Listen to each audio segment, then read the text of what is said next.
Jasmine Crockett laughed at Kennedy in Congress then. He brought up her grandfather. The congressional chamber buzzed with an electric undercurrent, a rare sight where the seats weren't filled with gawking tourists or scribbling reporters, but with lawmakers, each one braced for a contentious afternoon. The topic on the docket was education reform, a subject that had split the room into two camps, each clutching their vision like a lifeline, the air thick with barely veiled hostility. At one end of the spectrum sat Senator John Kennedy, a Louisiana Republican, his glasses perched low on his nose, a modest stack of papers before him, his demeanor so calm it seemed almost out of place amidst the simmering tension. His reputation as a storyteller preceded him, often mocked as long-winded by those who preferred the quick jab of a soundbite. Across the aisle, Representative Jasmine Crockett, a Texas Democrat, radiated a different energy, sharp, commanding, and freshly invigorated from a morning rally where she'd fired up a crowd with a call for equitable school funding, her words still echoing in the minds of those who'd heard her. We don't need more excuses from folks who've never had to fight for a seat at the table. The chamber hadn't forgotten her speech, and neither had Kennedy. As the speaker called his name, a ripple of murmurs passed through the room, a mix of anticipation and skepticism. Some lawmakers shifted in their seats, expecting another of Kennedy's folksy anecdotes, while others exchanged knowing glances ready to dismiss him as a relic of a bygone era. He stood slowly, deliberately, his movements unhurried, and a few chuckles broke out, the kind that carried an edge of condescension. Kennedy cleared his throat, his eyes scanning the room without a trace of unease, and began without preamble. Madam Speaker, I've been called many things in this chamber old-fashioned verbose, maybe even a bit out of touch. But one thing I've never been accused of is forgetting the folks who sent me here. His voice, steady and measured, carried a weight that seemed to catch a few off guard, but before he could continue, a sharp burst of laughter cut through the room like a blade. All eyes turned to Crockett, who leaned forward into her microphone. Her eyes locked on Kennedy, a half-smile playing on her lips. "Well, Senator, looks like we're all in for another bedtime story," she quipped, her tone light but pointed, drawing scattered laughs from her allies and a few uneasy shifts from others. The jab landed, and the room buzzed with a mix of amusement and discomfort. Kennedy paused, his expression unchanged, not a flinch or a frown, just a quiet stillness that seemed to absorb the moment. He didn't take the bait, didn't fire back. Instead, he turned a page in his notes, waiting until the laughter faded, the silence creeping back in.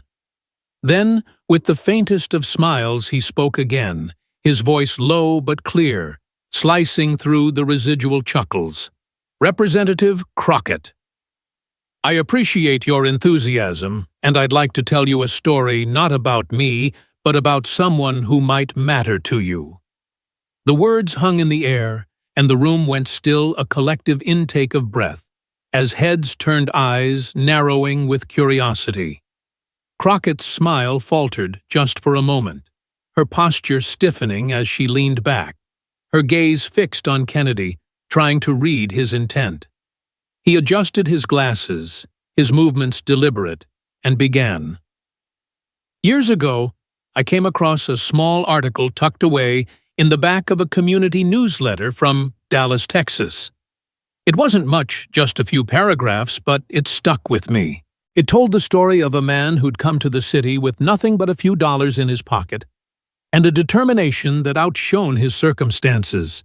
He worked as a janitor, sweeping floors at a public school not for glory, but because it was honest work, and it kept his family fed. He wasn't the kind of man who made speeches or chased headlines, but he had a way of noticing things others overlooked, like the kids who stayed late after school, the ones who didn't have much, the ones who needed more than just a textbook to believe in themselves. Kennedy's voice grew softer, but it carried every word landing with precision. The chamber, so restless moments ago, was now a sea of attentive faces, lawmakers leaning forward, some with skepticism, others with genuine intrigue. Crockett's eyes narrowed, her fingers tapping lightly on her desk, as if trying to piece together where this was going. Kennedy continued undeterred. This man, he saw those kids, and he didn't just sweep the floors and go home. He started asking questions. Why were the after-school programs being cut? Why were the art supplies locked away when the kids needed them most? He wasn't loud about it, didn't storm into meetings or demand attention, but he spoke up in his own way. One night at a school board meeting, he stood up. Nobody expected it, not from a janitor, and he asked a simple question. How are our kids supposed to dream if we take away the tools they need to imagine? A murmur rippled through the room, soft but noticeable, as lawmakers exchanged glances. Crockett's tapping stopped her hands now, still, her expression shifting from amusement to something harder to read. Curiosity, maybe, or suspicion. Kennedy's gaze met hers briefly, not with challenge, but with a quiet acknowledgement before he pressed on. That question, it didn't make the front page. It didn't go viral, but it got people talking, and a few weeks later the school board found a way to keep those programs running, to keep the paintbrushes and the music lessons and the safe spaces for those kids. That janitor, he didn't take credit, didn't need to. He went back to his work mopping hallways, fixing broken desks, making sure the school was a place where kids could feel like they mattered. Kennedy paused, letting the weight of the story settle, his eyes sweeping the room before returning to Crockett. Representative Crockett, that man, was your grandfather. The chamber froze. You could hear the collective gasp, the sharp inhale of 100 people caught off guard.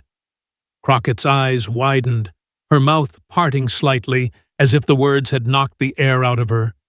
Her hands, now clasped tightly on her desk, betrayed a flicker of emotion, shock, disbelief, maybe even recognition. The room, so quick to laugh moments ago, was now a vacuum of sound. Every pair of eyes darting between Kennedy and Crockett, waiting for what came next. Kennedy didn't rush to fill the silence. He turned another page, though it seemed more for effect than necessity, and when he spoke again his voice was gentle, almost reverent. Your grandfather, Samuel Crockett, wasn't just a janitor at Booker T. Washington High School. He was a man who believed in something bigger than himself. He didn't have a degree or a platform, but he had a heart that wouldn't quit, and he used it to make a difference, one quiet step at a time. I know this because years ago, when I was a younger man in this game, my office got a call. It wasn't a complaint, wasn't a request for a favor. It was a thank you from a man who said he'd heard I'd voted to protect funding for community schools, and he wanted me to know it mattered. That man was Samuel Crockett. The room remained hushed. But the energy had shifted, the earlier mockery replaced by a palpable sense of awe. Crockett's expression was unreadable. Now her eyes locked on Kennedy, her usual sharpness softened by something deeper, memory perhaps, or the weight of hearing her grandfather's name in this place. Kennedy leaned slightly forward, his voice steady but warm. I didn't bring this up to score points, Representative. I brought it up because in this chamber we talk a lot about policy, about budgets and amendments. But sometimes we forget the people who make it all mean something. Your grandfather was one of those people, and I reckon he'd be proud to see you here fighting with that fire in your belly. A few lawmakers nodded almost instinctively while others sat stone still processing the moment. Crockett's hands unclenched her fingers, brushing the edge of her desk as she leaned forward, her voice low but clear when she finally spoke. How do you know all this? Senator? It wasn't a challenge, not exactly, but there was an edge to it, a need to understand. Kennedy smiled faintly, not triumphant, but genuine, because I kept the message he left, and I kept the story waiting for a day when it might matter to tell it. He reached into his jacket pocket, pulling out a folded piece of paper yellowed with age, the edges worn from time. He held it up not for show, but as proof of something real. This is the note my staff wrote down when Samuel Crockett called. It's not much, just a few lines, but it's a reminder that the folks we serve aren't just numbers on a page. They're people with lives, with dreams, with stories that deserve to be heard. The chamber was silent now, not out of tension, but out of respect, the kind that comes when something true cuts through the noise. Crockett stared at the paper, her eyes glistening, though she held herself with the composure of someone used to the public eye. She didn't speak again, not yet, but the room felt her presence, felt the shift in her as if the story had unlocked something she hadn't expected. Kennedy folded the note carefully, tucking it back into his pocket, and turned to the speaker. Madam Speaker, I yield my time, but I hope we can all take a moment to remember why we're here, not just to argue, but to honor the folks like Samuel Crockett, who remind us what's at stake. As he sat, the room remained quiet, the usual clamor of debate replaced by a rare stillness, a shared understanding that something profound had just happened. Crockett leaned back in her chair, her eyes still on Kennedy, not with defiance now, but with a question, a curiosity that hinted at what was to come. The congressional chamber remained hushed, the echo of Senator John Kennedy's words about Samuel Crockett, Representative Jasmine Crockett's grandfather, lingering like a quiet tide. The usual clamor of rustling papers and whispered asides had vanished, replaced by an attentive stillness that felt almost sacred. Lawmakers still processing the revelation kept their eyes on Kennedy, who sat calmly, his hands folded over his notes, and on Crockett, whose composed exterior betrayed a flicker of emotion, her eyes fixed on the spot where Kennedy had held up the worn note from her grandfather. The speaker, sensing the weight of the moment, hesitated before moving the debate forward, allowing the silence to stretch just a moment longer. Crockett leaned forward, her fingers brushing the edge of her microphone, her voice low but steady when she spoke. Senator Kennedy, you've got my attention. But I need to know, how did you come by this story and why bring it up now? Her tone wasn't confrontational, not like before, but it carried a quiet intensity, a demand for clarity. Kennedy met her gaze, his expression soft but resolute, and stood again, nodding to the speaker for permission to respond. Madam Speaker, with your indulgence, I'd like to answer the representative's question, he said, his voice carrying that same measured cadence that had silenced the room earlier. The speaker nodded, and Kennedy turned back to Crockett, his eyes steady.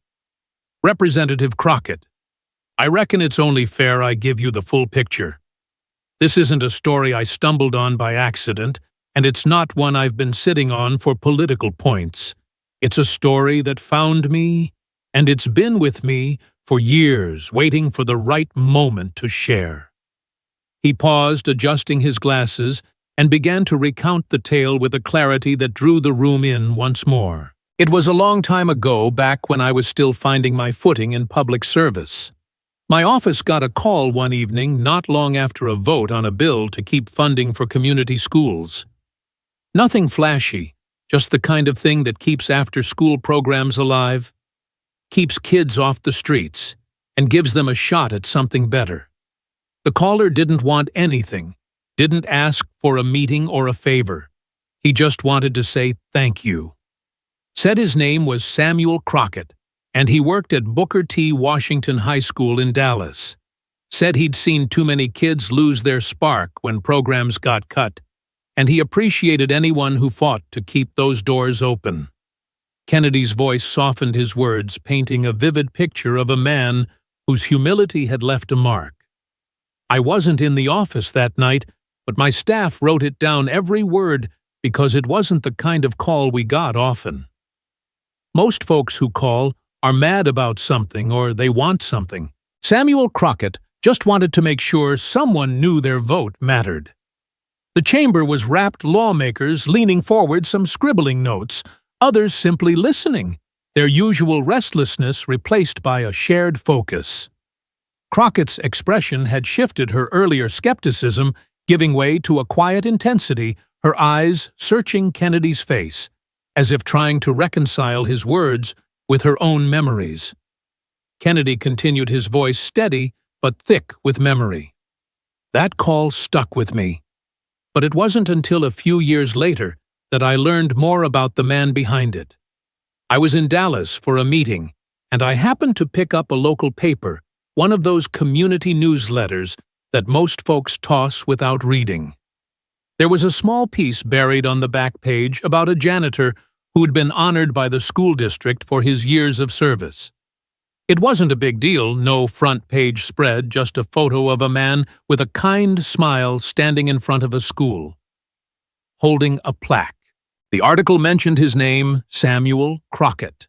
It said he'd worked at Booker T. Washington High for decades, not just cleaning floors, but looking out for the kids, making sure they had what they needed, even if it was just a kind word or a pencil from his own pocket. Kennedy paused, letting the image settle his eyes briefly, meeting Crockett's before sweeping the room. I recognized the name right away, and I asked my staff to dig a little deeper. That's when I learned about the school board meeting, the one where he stood up and asked why the kids were losing their art and music programs. It wasn't a big speech, didn't make the news, but it got people talking, and it got results. A soft murmur rippled through the chamber, a mix of surprise and admiration.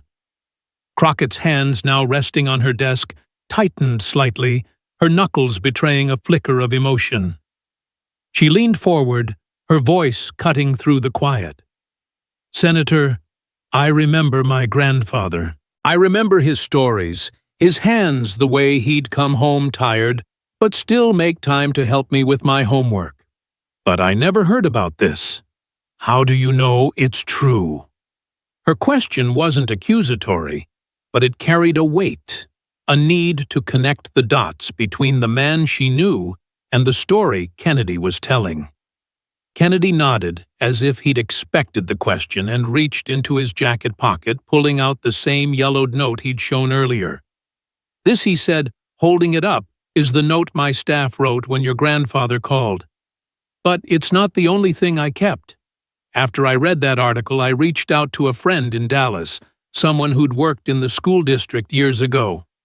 They remembered Samuel Crockett, remembered the meeting, remembered the way he spoke up, not for himself, but for the kids. They told me about a boy named Marcus Tate, one of the students who got to keep his music lessons because of that funding. Marcus grew up, became a band teacher, and last I heard, he's still teaching kids in Dallas, passing on what your grandfather helped save." The room seemed to hold its breath, the story weaving a thread through the decades, connecting a janitor's quiet courage to a legacy that lived on. Crockett's eyes glistened, though she held her composure, her voice steady when she spoke again. "I didn't know about Marcus Tate. I didn't know about the meeting. My grandfather, he never talked about himself like that." Kennedy smiled faintly, a warmth in his expression that softened the lines of his face. "That's the thing about folks like Samuel Crockett, Representative. They don't do it for the applause.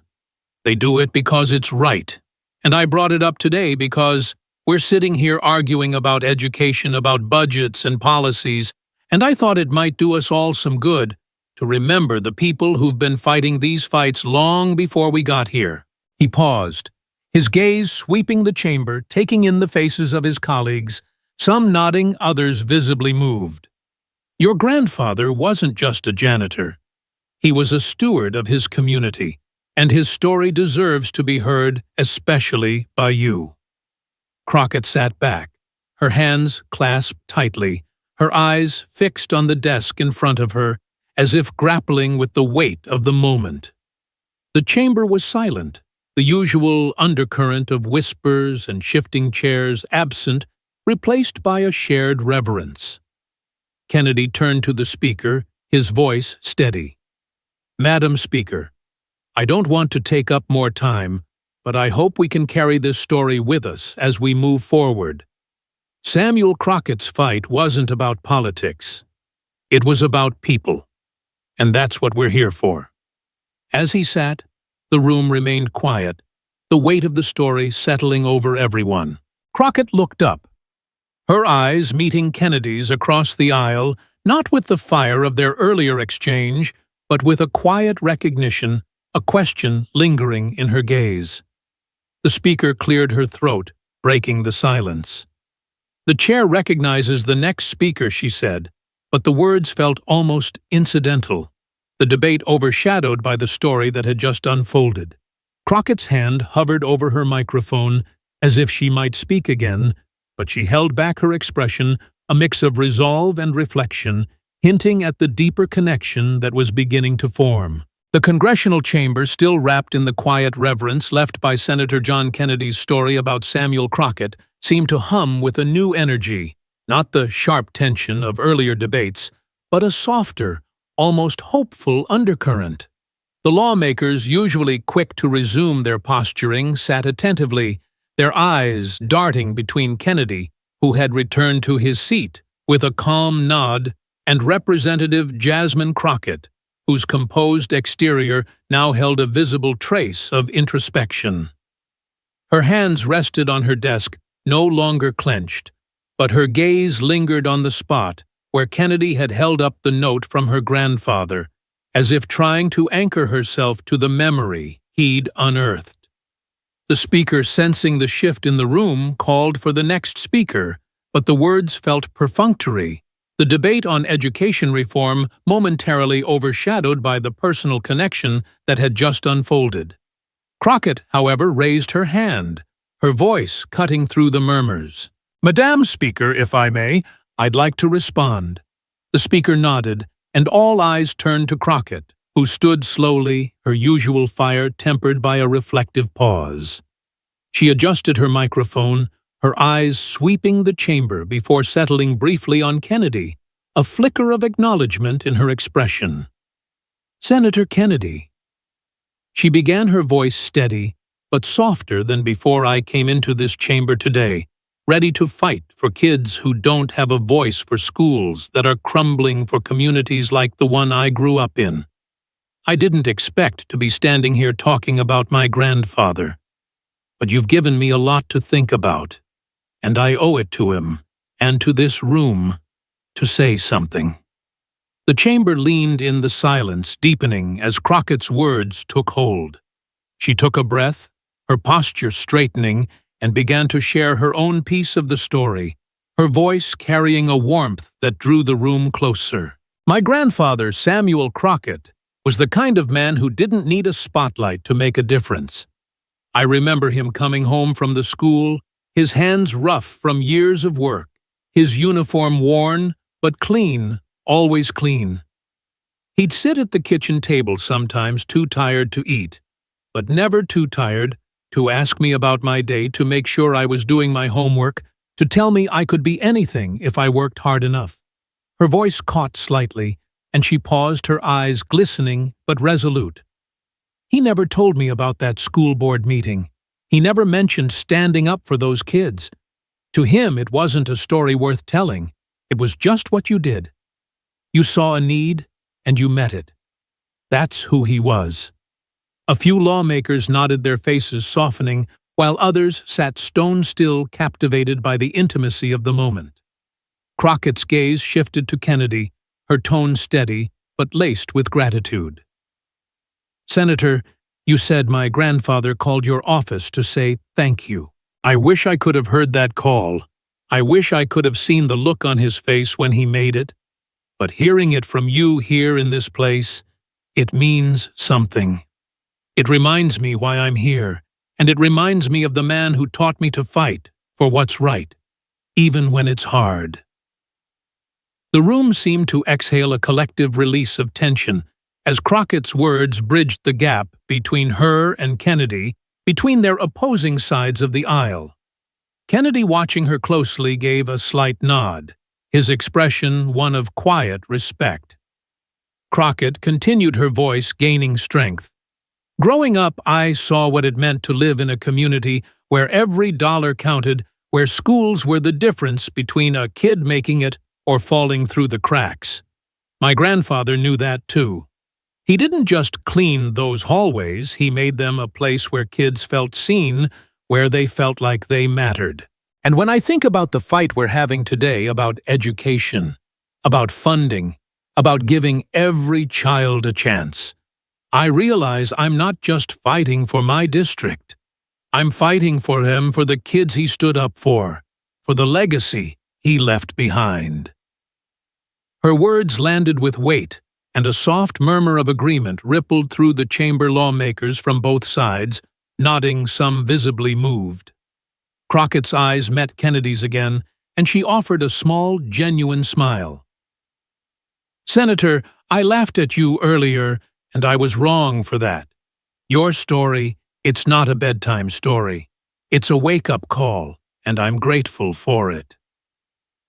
The chamber stirred a wave of quiet applause, breaking out not loud or performative, but warm, a rare show of unity. Kennedy stood, his movements slow and deliberate, and addressed the speaker. "Madam Speaker, with your permission, I'd like to offer something in response." The speaker nodded, and Kennedy turned to Crockett, his voice steady but warm. "Representative Crockett, I appreciate your words, and I appreciate your heart. Your grandfather's story isn't just yours, it's ours, all of ours, because it reminds us what this work is really about. And I think it's only right that we honor that." He reached into his folder and pulled out a single sheet of paper, holding it up for the room to see. "This is a draft of a bipartisan resolution to recognize Samuel Crockett's contributions to the public schools of Dallas, Texas. It's not much, just words on a page, but it's a start, a way to say that his work mattered, that his voice mattered, and that we're listening." The room erupted in a soft hum of surprise and approval, lawmakers exchanging glances, some whispering excitedly. Crockett's eyes widened, her hand covering her mouth for a moment as she processed the gesture. "Senator," she said, her voice thick with emotion, "I don't know what to say. My grandfather, he'd probably tell us to stop fussing over him and get back to work." A ripple of laughter broke out, light and genuine, easing the intensity of the moment. Kennedy smiled, a rare warmth in his expression. "I reckon he would, Representative, but I think he'd also be proud to know his granddaughter's carrying his torch. This resolution isn't just about him, it's about every person who works in the shadows to make our communities better. And I'm hoping you'll join me in sponsoring it." The chamber buzzed with quiet energy, lawmakers from both parties leaning forward, some already nodding in agreement. Crockett stood again, her voice steady, but filled with resolve. "Senator Kennedy, I'm in. Let's do this for my grandfather, for the kids he fought for every community that needs us to show up." The room broke into applause, louder this time, a swell of support that crossed party lines. Even lawmakers who rarely agreed with Crockett or Kennedy clapped, caught up in the moment's sincerity. The speaker banged her gavel lightly, calling for order, but the energy lingered, a shared sense of purpose that felt almost tangible. As the session moved forward, the story of Samuel Crockett didn't fade. A young staffer in the gallery, moved by the exchange, sent a quick message to a friend at a Dallas newspaper mentioning the resolution and the story behind it. Within hours, a local journalist digging through old archives found a grainy photo from a school event decades ago, Samuel Crockett standing beside a young Jasmine, her small hand clutching his, as they smiled in front of Booker T. Washington High School. The image, shared online, spread rapidly, capturing hearts across social media with captions like, "This is why history matters," and "A janitor's legacy lives on." Back in the chamber, Crockett and Kennedy exchanged a brief glance as the debate resumed, a silent understanding passing between them. The resolution, though just a draft, had already begun to take on a life of its own, a symbol of what could happen when two people from opposite sides of the aisle chose to listen, to connect, to honor the past while building for the future. The congressional chamber, once a cauldron of clashing ideals, now carried a quieter resonance, the echoes of Senator John Kennedy and Representative Jasmine Crockett's exchange about Samuel Crockett still settling into the hearts of those present. The applause that had followed their shared commitment to a bipartisan resolution honoring Crockett's grandfather had faded, but the energy lingered, a rare moment of unity that seemed to soften the edges of the room's usual divisions. Lawmakers, typically quick to dive back into debate, sat with a reflective air, their gazes shifting between Kennedy, who had returned to his seat with a calm nod, and Crockett, whose poised demeanor now held a visible depth, her eyes occasionally drifting to the desk where she'd set a small notebook, as if anchoring herself to the moment. The speaker, sensing the need to move forward, called the session back to order, but the education reform debate felt secondary, now overshadowed by the story that had unfolded. Crockett, however, raised her hand once more, her voice steady but warm. "Madam Speaker, before we continue, I'd like to say a few words, not about policy, but about what just happened here." The speaker nodded, and the chamber turned its full attention to Crockett, who stood, her presence commanding, yet softened by a newfound vulnerability. "Senator Kennedy," she began, her eyes finding his across the aisle, "you brought my grandfather's name into this chamber, and you gave me a piece of him I didn't know I was missing. I came here to fight for my community, but today, you reminded me that I'm also fighting for a legacy, one that started long before I ever stepped foot in this place." The room leaned in the silence, thick with anticipation, as Crockett's words wove a thread through the moment. She took a breath, her voice steady but rich with emotion. "I've spent a lot of time in this chamber talking about the future, about what we need to do for our kids, our schools, our neighborhoods. But today, I'm thinking about the past, about the people who got us here. My grandfather, Samuel Crockett, wasn't a man who chased recognition. He was a janitor, a man who worked with his hands, who came home with dust on his shoes and love in his heart. He didn't talk about the things he did, like standing up at that school board meeting or calling a senator's office to say thank you. To him, those were just moments, not headlines. But those moments mattered. They changed lives, and they're still changing lives, because they led me here to this moment, to this fight." Her voice trembled slightly, and she paused, her eyes glistening but resolute.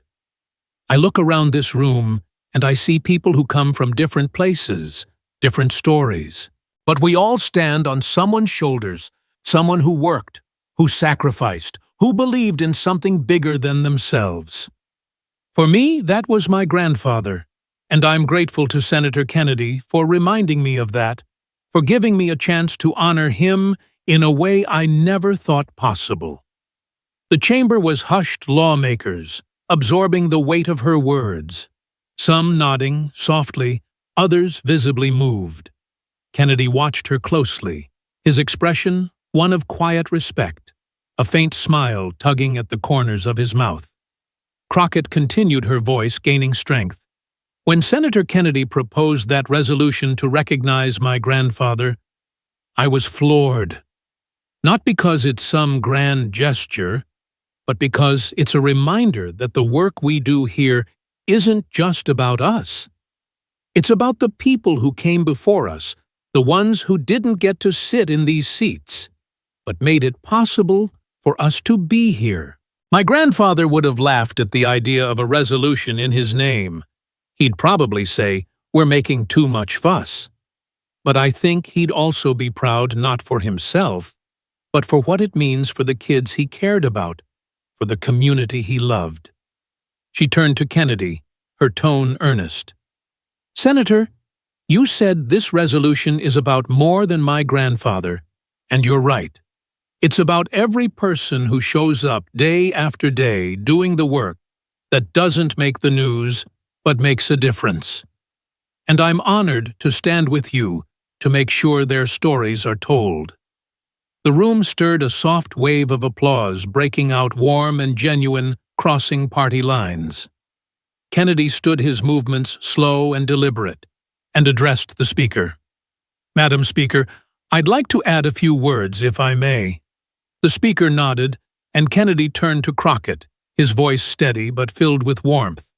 "Representative Crockett, your grandfather's story is a gift not just to you but to all of us. It reminds us why we're here, not to win arguments, but to serve people, to lift up the folks who don't have a microphone but have something worth saying. This resolution, it's a small thing, but it's a start, a way to say that Samuel Crockett's life mattered, that his work mattered, and that we're committed to carrying it forward." He paused, his eyes sweeping the chamber, taking in the faces of his colleagues.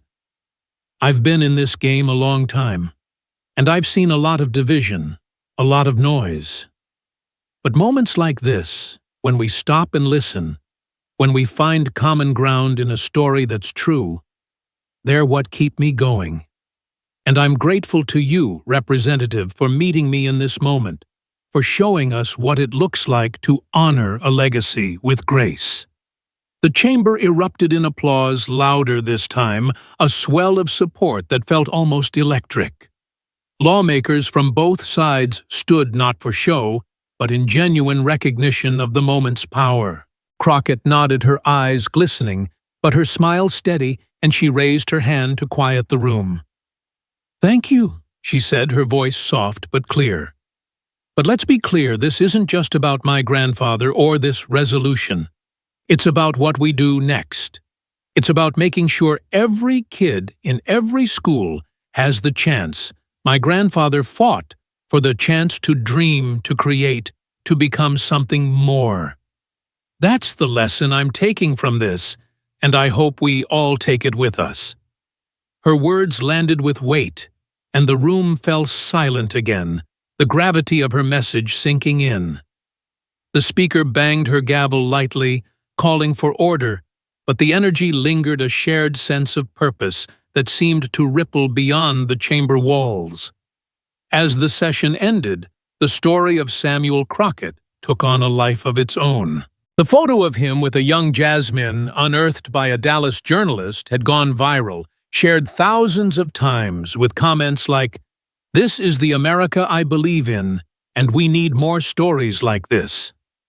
News outlets picked up the story not for scandal or outrage, but for its rare authenticity, a moment of humanity in a place often defined by conflict. Back in the chamber, the resolution gained traction, with lawmakers from both parties signing on, some moved by the story, others simply unwilling to let the moment pass. In the days that followed, Crockett and Kennedy met quietly to refine the resolution, their conversations marked by a mutual respect that had been absent before. They spoke not just about Samuel Crockett, but about the broader fight for education, about how to ensure that every child had access to the opportunities he'd championed. It wasn't a complete alignment of views, they still disagreed on plenty, but it was a start, a bridge built on a shared commitment to something bigger. For Crockett, the experience was transformative. Late one evening in her office, she sat with the photo of her and her grandfather, her fingers tracing the edges of the frame. She thought about the lessons he'd taught her, not just about hard work, but about humility, about showing up for others even when no one's watching. She realized that her fight in Congress wasn't just about policy, but about carrying forward the values he'd lived by about making sure his kind of quiet courage wasn't forgotten. For Kennedy, the moment was a reminder of why he'd entered public service in the first place. He kept a copy of the resolution draft in his desk next to the note from Samuel Crockett, a tangible reminder that the smallest stories could have the biggest impact. He found himself reflecting on his own roots, on the people who'd shaped him, and he resolved to seek out more moments like this, where connection trumped division. The lesson of Samuel Crockett's story was clear, and it resonated far beyond the chamber. It was a call to honor the unsung heroes in every community, the teachers, the custodians, the parents who work tirelessly for others. It was a reminder to listen before arguing, to seek understanding over victory, to recognize that every voice, no matter how quiet, has the power to change lives.